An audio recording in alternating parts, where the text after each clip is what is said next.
Keep all your game, highs and lows, highs and lows.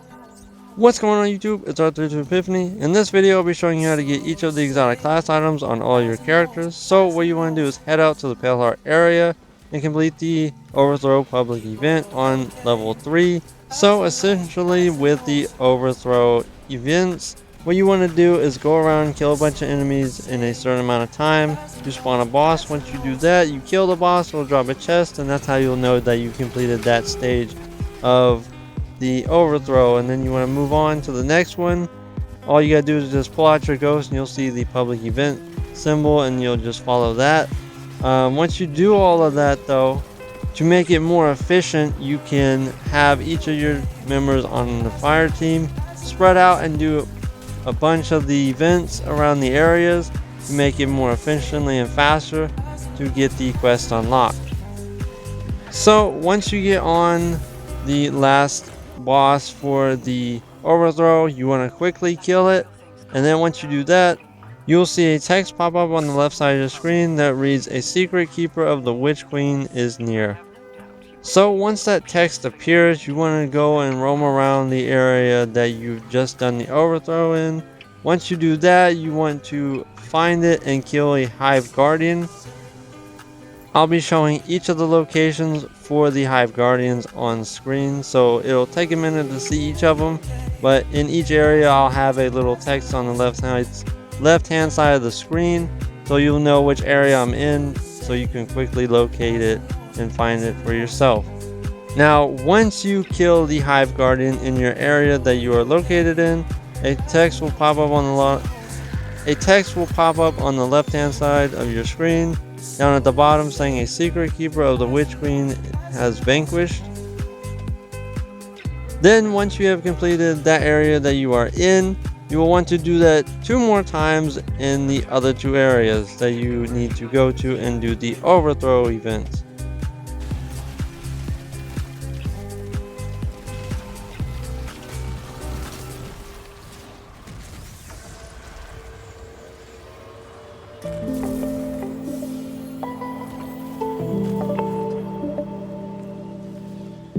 Did you presume credit for our victories because we persevere in the face of your atrocities? History will not retroactively see you the hero.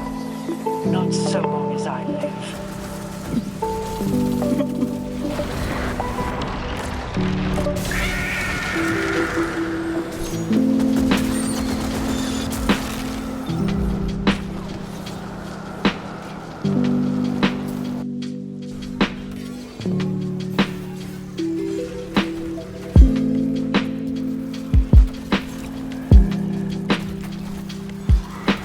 Catastrophic. Yes. Or perhaps I don't live in an age as yet unimagined. The light provides.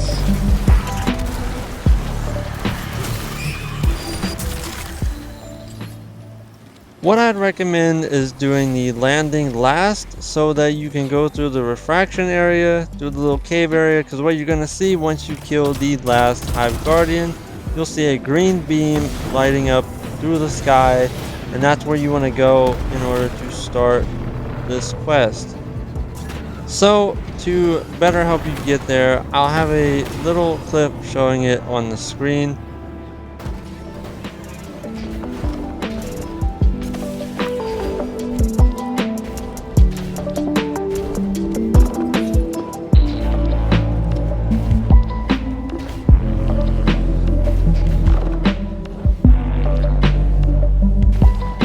So when you're near and in that cave, you'll get a buff called Saladin's Envoy. Once you have the buff, you want to head straight back out of the cave. So once you're out of the cave, there will be a lot of enemies spawning around. You want to go around and kill all those enemies. And once you kill enough enemies, you'll run towards the back and kill a huge subjugator called the Expector. And that's who you want to kill. That's going to drop an orb. And now just follow where I go on screen, as my buddy has the orb and we're taking it to where it needs to be dunked.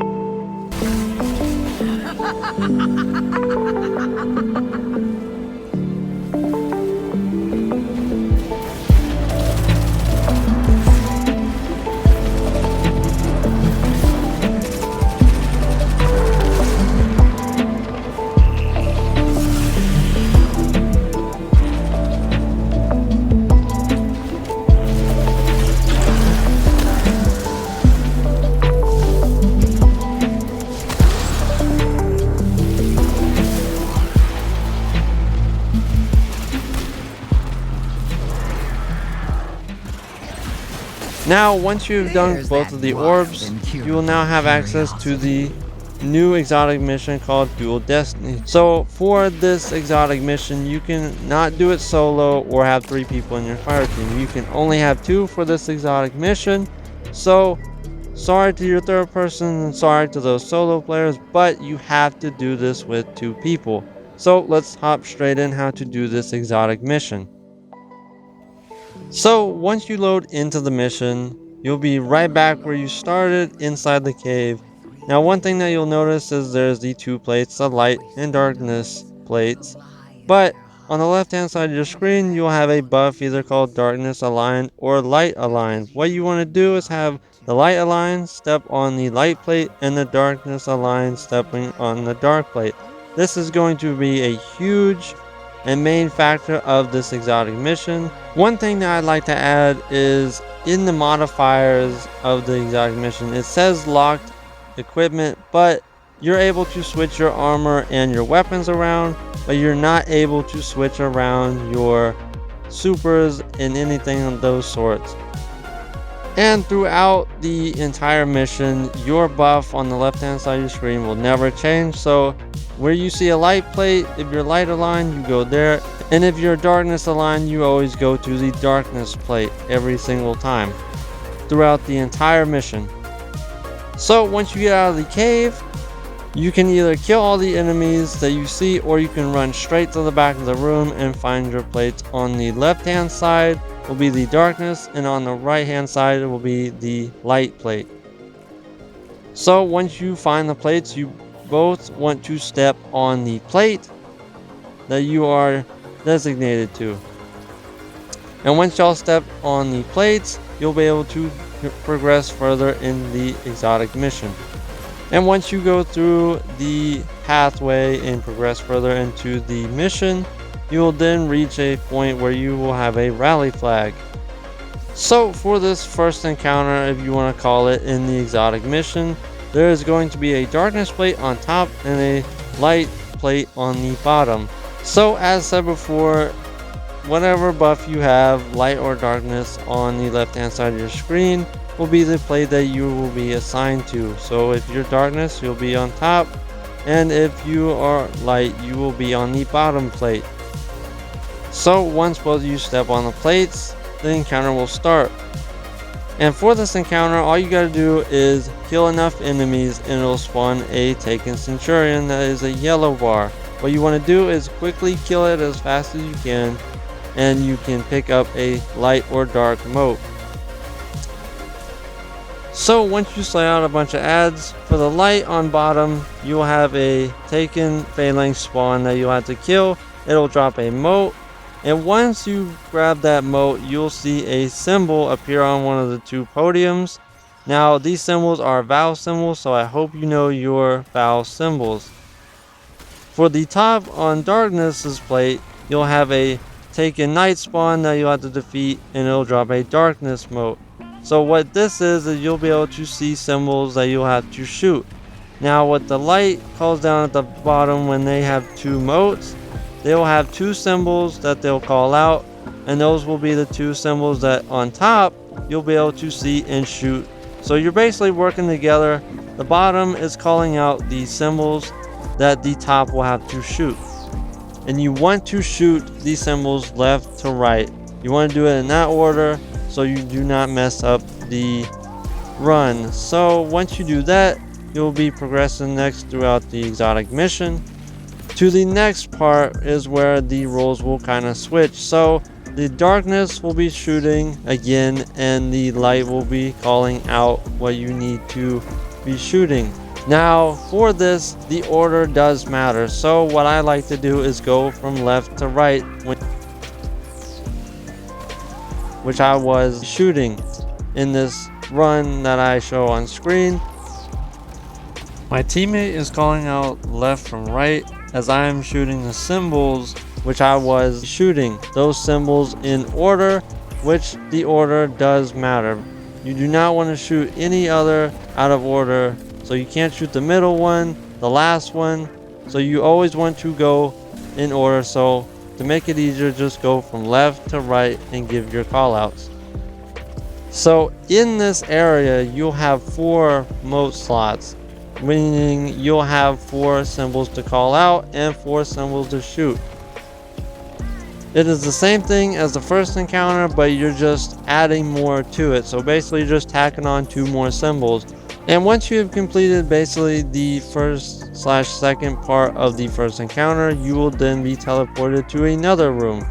So for this, it's kind of just a jumping puzzle, so just follow where I go on screen for light, and then for the darkness, I do not have footage for that, but you'll just basically split. So light will be going right at some point, and darkness will be going left to find the plates. So to make this less complicated, if you have the light buff, just follow where I go on screen, and the darkness will always go on the left, so you'll always split.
So once you reach the start, you're going to find 2 of the plates again. One is going to be darkness and one is going to be light. Just like the very beginning, you both want to step on your designated plates. And in order to progress throughout this small little plate encounter, you just both have to stand on your plates at the same time. Basically, it doesn't have to be exactly, but you both have to be stepping on your plates in order to progress to the next plate. And on the second to last plates, the light and darkness will be switched, so you gotta find your plate that it's kind of just swapped. So once you get through this little small plate encounter, as you want to call it, you will then have to do a little more jumping, and then you will eventually find where you need to go. I'll show it on screen so it's not as confusing. Then once you have gone through all of these small jumping puzzles, the plate and everything like that, you will then reach the next encounter. So again, to start the encounter, you want to step on your designated plates. So in the middle of this encounter, you will see some like witness pyramid spawn, as you want to call it. And then you will see a lot of pyramids in the middle that look like beams of light connecting each of them. So if you look at the pyramids in the middle, you will see that it's kind of in a clock layout. So what I like to do is go from left to right for callouts. So left being from top all the way to the, so from top left to top right, it's going to be 1, 2, 3, 4, 5, 6, 7, 8, and 9. So there's 9 pyramids in total. So how this works is the light and darkness have to work together, but your pyramids are different. So you're finding the 3 pyramids that are not connected. Now what you're going to do is call out yours, and then your teammate is going to call out theirs. And what you're trying to do is find the 3 numbers that are not with it. So in the background gameplay, you can see that I'm light aligned. I have the buff after killing the tormentor called Harmonic Sundering. So looking from left to right, you can see on the pyramids I have 1, 3, 8. So basically you're just doing process of elimination. So whatever yours and your teammates 3 numbers that you call out, it's essentially just the other 3 numbers that were not said. And then once you have all of your numbers on both sides, then you know the 3 that you need to shoot. What you want to do is slide out a bunch of ads until a tormentor spawns. So when you or your teammate kill the tormentor, it'll grant you with a buff called Harmonic Sundering, which you'll need to shoot the 3 pyramids that you and your teammate did not call out. You'll have to do this 3 times in order to progress throughout the exotic mission. So once you have completed that encounter, you will then progress through the exotic mission, and then again you'll run into the light and darkness plates that you and your partner will have to step on. So basically you're just going through there, slaying some ads, stepping on the plates. In order for the plates to light up, you have to slay out all the enemies. So basically just progressing all the way to the end of the exotic mission to the boss fight. But I will say at the very end, before the last of the plates can glow, there will be 2 yellow bar. And just a quick heads up, there will be 2 yellow bar tormentors at the end plates that you'll have to kill before you can step on your last plates before heading to the boss encounter. So now that you made it to the boss encounter, essentially in this boss fight you will be fighting off 2 subjugators. One will be Stasis and one will be Shran. They are pretty tanky. There is no limits on revives. Revives are all go. You can die as many times you need to, but you are still on a time limit. So you'll get the first subjugator to spawn basically right off the bat. You want to damage it all the way until the point it drops a white shield around it. So essentially with that, now you have to go and find your designated wizard. I can't really fully remember if it's left and right for darkness and light, but essentially you want to find your designated wizard that you can damage, and then again the light will be calling out first and the darkness will be shooting. So as shown in the background gameplay, you will see the symbols that you need to call out. What you want to do is from top to bottom when you're calling them out to your teammate. So the one that's calling out is not really doing anything besides just calling out these symbols, and your partner is shooting those symbols. Now once you do that, you'll be able to damage a little more, and then you'll have to rinse and repeat that again, but on the exact opposite. So where I was reading, now my teammate is reading his call outs and I'm the one shooting the pyramids with the symbols that he calls out.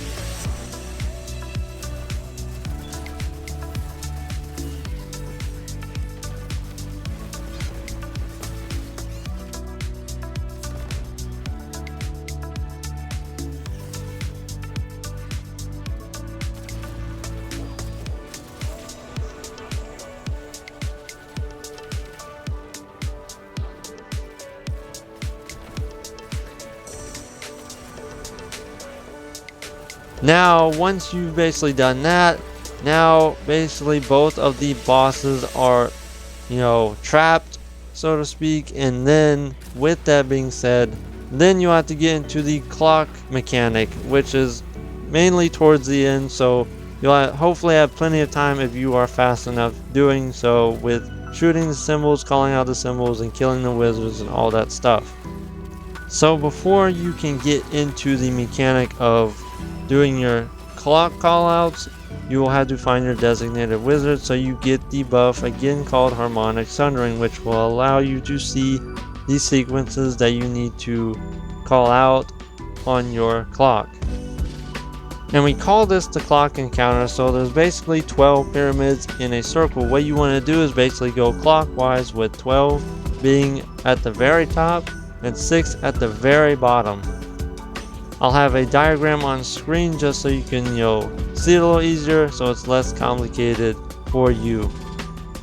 Now what I was talking about by sequences is the sequence of where the pyramids are quote unquote connected is basically switching. So there's going to be 3 sequences. So basically it's going to be 3 sets of 4 numbers, and basically what you're doing is process of elimination. So basically with this, you and your teammate are basically seeing different numbers. You are not seeing the same numbers on the clock, so it's different for each of you. So then again, that process of elimination comes into play, just like you did in the previous encounter. So basically you're just finding the numbers that match throughout your sets, and that will be the ones you shoot for the clock. So basically, to show you how this works is, for example, right now what I'm going to show you is the numbers that I have. So basically I have 12, 2, 3, and 9. And my teammate basically can have 12, 1, 5, and 3. So basically you're always going to have one number that matches. So like my sequence here has 12 in it. If he has a 12, that is going to be the number out of the 4 numbers on the sequence that you will shoot. So essentially, once you guys find the matching node on the clock, you both shoot that in your sequences.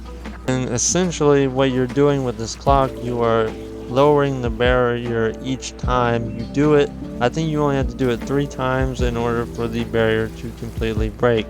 So once you do all of the 3 sequences, basically it'll despawn the barrier. You'll have to kill everything else in the room, both of the subjugators and everything like that, and then essentially you will be done with that encounter. So once you've killed everything in the room, both tormentors, once you've killed everything in the room, both subjugators and everything, you will then head right back into the room, and something crazy and out of the ordinary will happen that is normally not in any exotic mission that we've ever seen. And while you enter the room, you will be presented with 2 plates. Then again, light goes to light, dark goes to dark, and then you will see right in front of you your exotic class items. And down in the left corner of your screen, you'll have a text pop up saying there is no light here, and essentially you will die. And then you'll respawn in this little imprisonment, and you'll have a choice to either choose battle or peace. And then basically whichever one you pick, you have a little bit of fun. If you choose the battle and then peace, I'm not too sure what peace does, then you will have your class items and you will finally complete the encounter. So if you found this video helpful, useful, informative in some way, be sure to smash that like button down below. And if you enjoy my content here on YouTube, be sure to smash that sub button as well. I also do live stream over on Twitch, and if you want to check over on my Instagram, as I do tons of stuff over there as well. So yeah, with that being said, this is R32 Epiphany, and I'll catch you in the next one, Guardians.